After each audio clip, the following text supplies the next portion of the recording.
So I trust that if you've been attending with the regularity that will ensure your place in heaven, some of what I'm about to say will ring some bells. You will hear the echoes of elephants and I and thou and free will and cohesion and diversity and the underlying life force and the sacredness of relationship throughout this sermon. But I'm going to leave the dot connecting to you. And for those of you who haven't heard those prior sermons, I hope this still makes sense. Today I'm going to start with a story about Dora the Explorer. Now, does everyone know who Dora is? Yes? Can you just shout out who Dora is for us? Because some of us may not know. She's a little girl, and she has a little monkey friend, and she goes around like helping other animals. And when Swipey the fox is trying to swipe something, she says, "Swipey, no swiping." Okay, so she's a cartoon. She goes around, has adventures, and helps other creatures. And when her friend tries to steal stuff, says, "Don't do that." Right? Great, thank you. So recently, Katie and I and Cora and Minnie were eating dinner on our back patio when above our boundary wall pops this little head who actually looks remarkably like Dora, which becomes ironic because, by way of an icebreaker, this person says that she was 4 and that her grandma lives in Oklahoma. It worked. We started a conversation. So if you guys are struggling to start conversation at coffee, just say how old you are and where your grandmother's buried.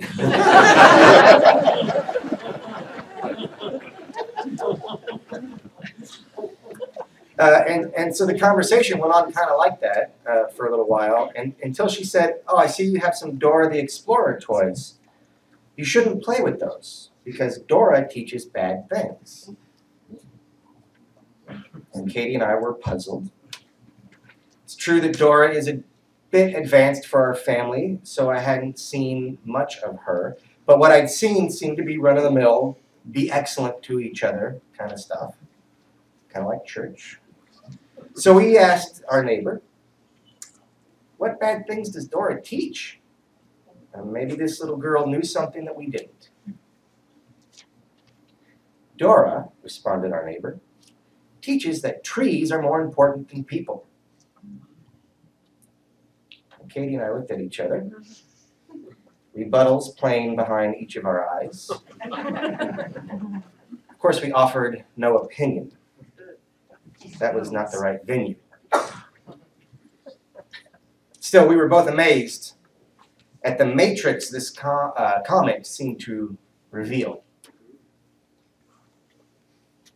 So, hang on now. I just said matrix. What does that mean? Do we have any ideas what I mean when I say matrix? It's a movie. It is a movie. A good movie, actually. But that's not what I'm talking about. Although it does... Levels. It does levels. Choices. Foundation. Center. Complexity. Web. The way interconnected web, yeah. An assortment of things held together with grout. That's my shower. Although I will never take a shower the same again. So yeah, a matrix is our paradigm, right? It's the way that we see the world. It's how we interact with and experience everything. It is us. And just like there are people, just like there are moms and dads and uncles and aunts and friends and teachers and grandparents who cooperated to form us, our matrix was formed by 2 parents, I suppose you could call it. And so one parent of our matrix is our genetic evolution, our genes, our DNA. The other parent of our matrix is our social evolution, our culture, family, and experience. So speaking generally, these two parents cooperate to form the matrix of our reality and morality. In fact, our matrix includes everything from what we think is right and wrong to what we think tastes good or bad, from how we experience time to how we see a mountain. For there is more than one way to see a mountain. You see, there is no meaningful distinction between how you see and what you see. There's no relevant distinction between what you experience and how you experience.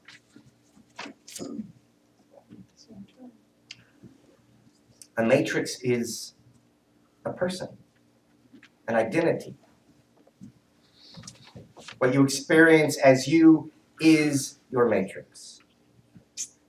Now, my matrix is going to be different from yours, just as you and I are different. And my matrix is going to be even more different from someone growing up in a different context, like a different country or a different social class or a different religion.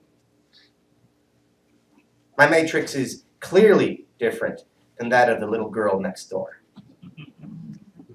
But while on the one hand, what she said very much concerned me, on the other hand, I'm glad she expressed a different matrix. It made me test my own.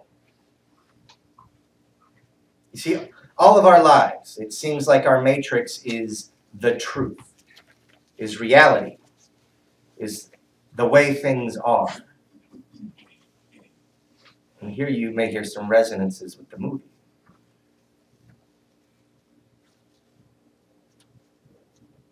In a way, that's true. That is the way things are.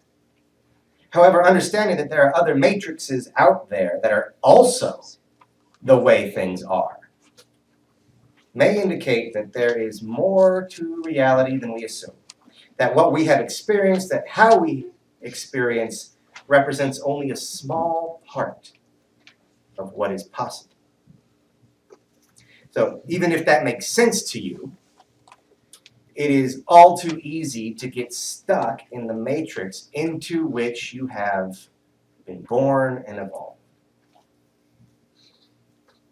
However, as is attested to in many religious traditions, including our own, humans have the ability to rise above or transcend our matrix. I call this an expansion of identity. Some call this transcendence enlightenment.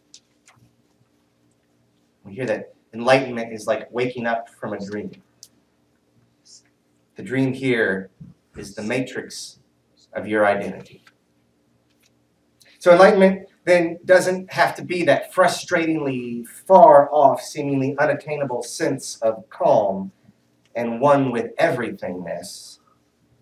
That's a sort of ultimate awakening where your identity expands so much that you relate to the perspective of the life force itself, that force that animates the living world and is itself a matrix of all dynamic interconnections.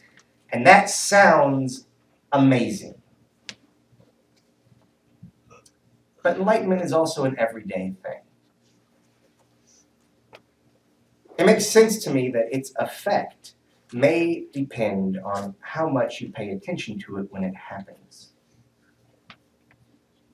In this way, small enlightenments are invitations into total awakening.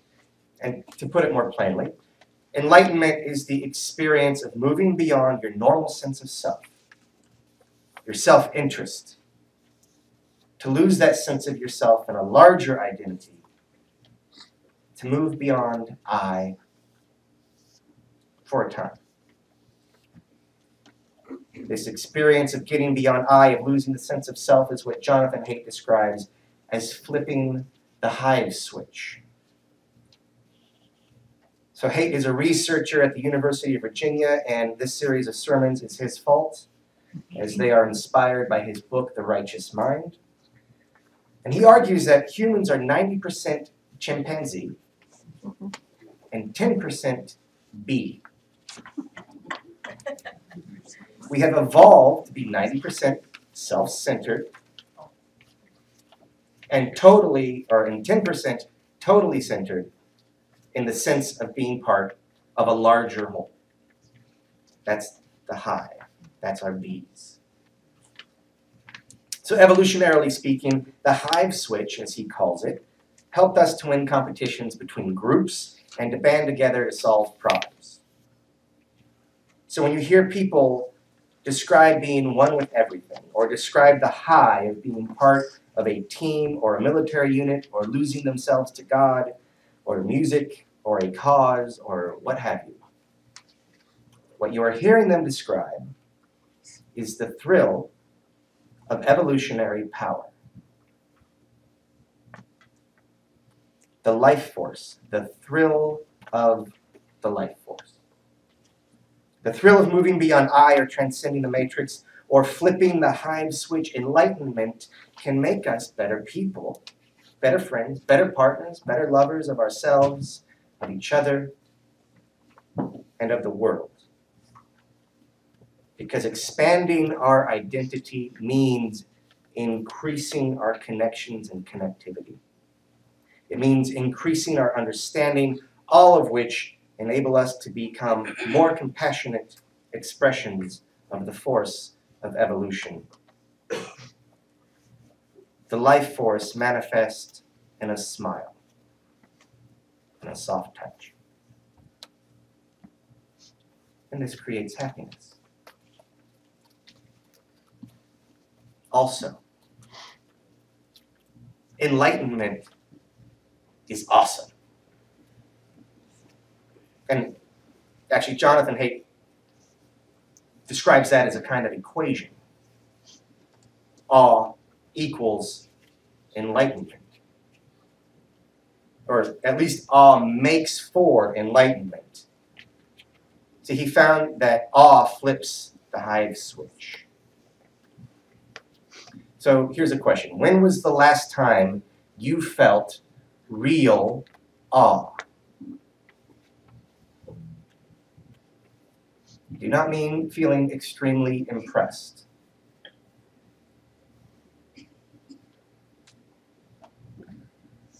I mean feeling overwhelmed and amazed. When was the last time you felt awe?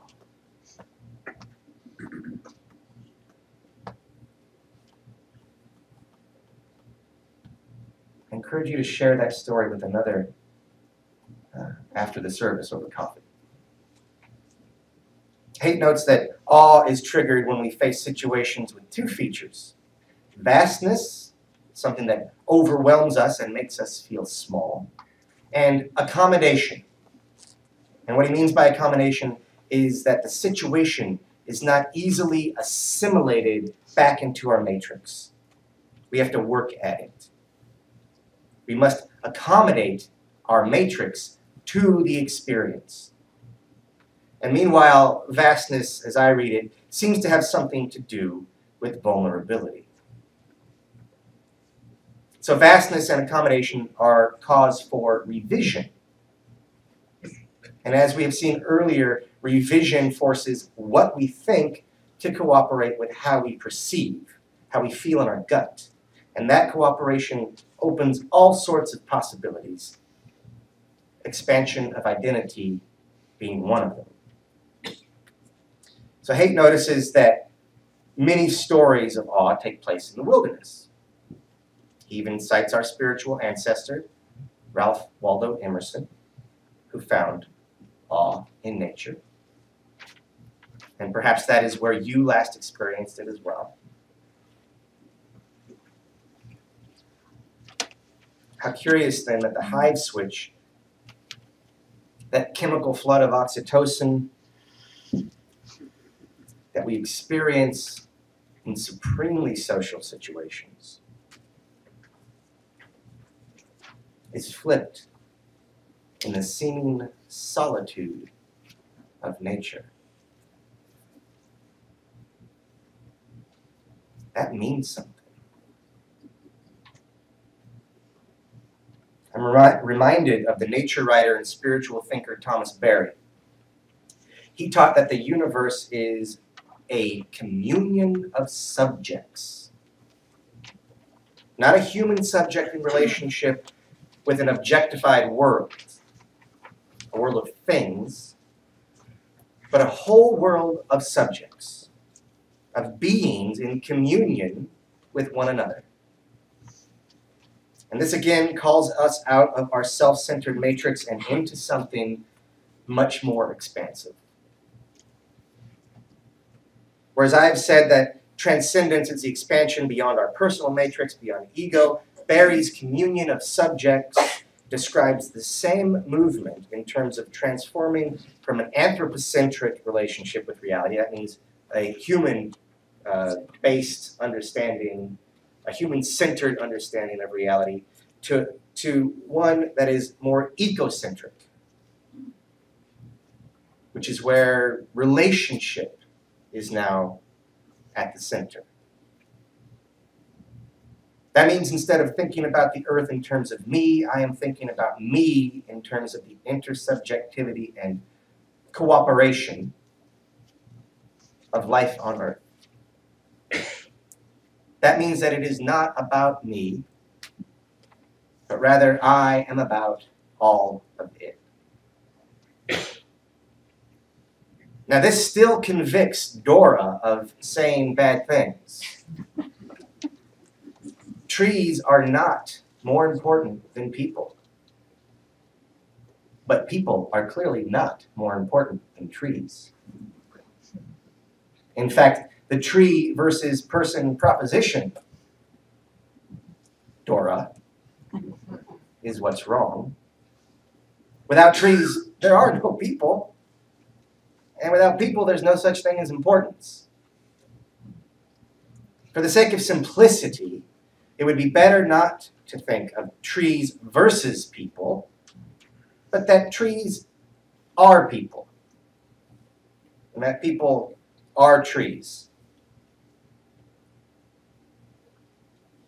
Don't go to school on Monday and tell your teacher that your preacher said people are trees.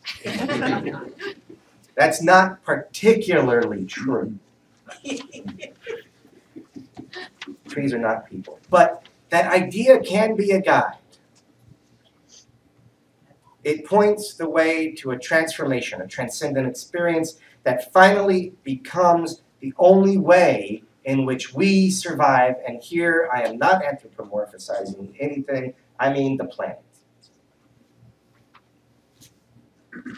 Moving out of our subjective matrix and into a matrix more broad. Our evolutionary success depends on the hive switch after all, and immediately. Depends on it now.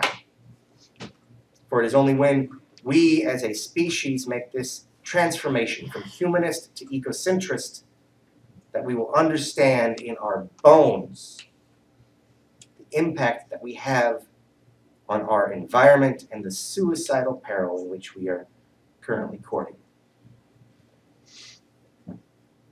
Now, the key to flipping the hive switch right now may in fact be that peril. For peril calls to awe. And Barry diagnoses our inability to transform in this way as a problem of myth. He understands the psychic and emotional power of symbols and meaning, and laments that we do not have any that are appropriate to our predicament. What we do have is a scientific origin story that has either removed us from the subjective by objectifying everything it describes, or stories that have not penetrated our cultural identity. Yet, writes Barry, now we are experiencing the pathos of witnessing the desecration of sublimity.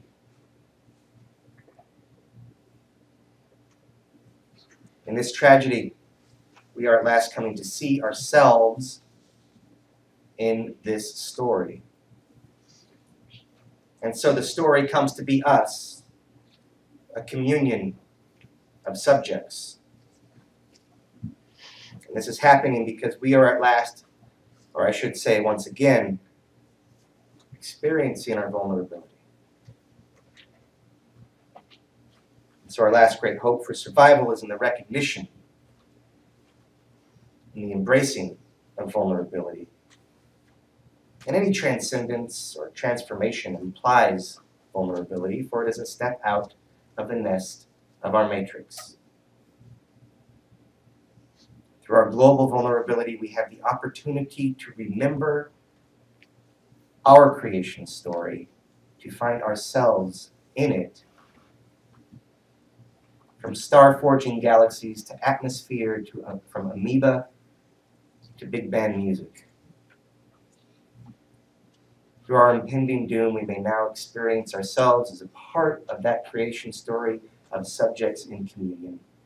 We may hear that story reflected in every breeze. Hear the Big Bang echoing in every coo of the dove. And know that all of it is you calling you to a greater you. Through doom to communion, and through this to life.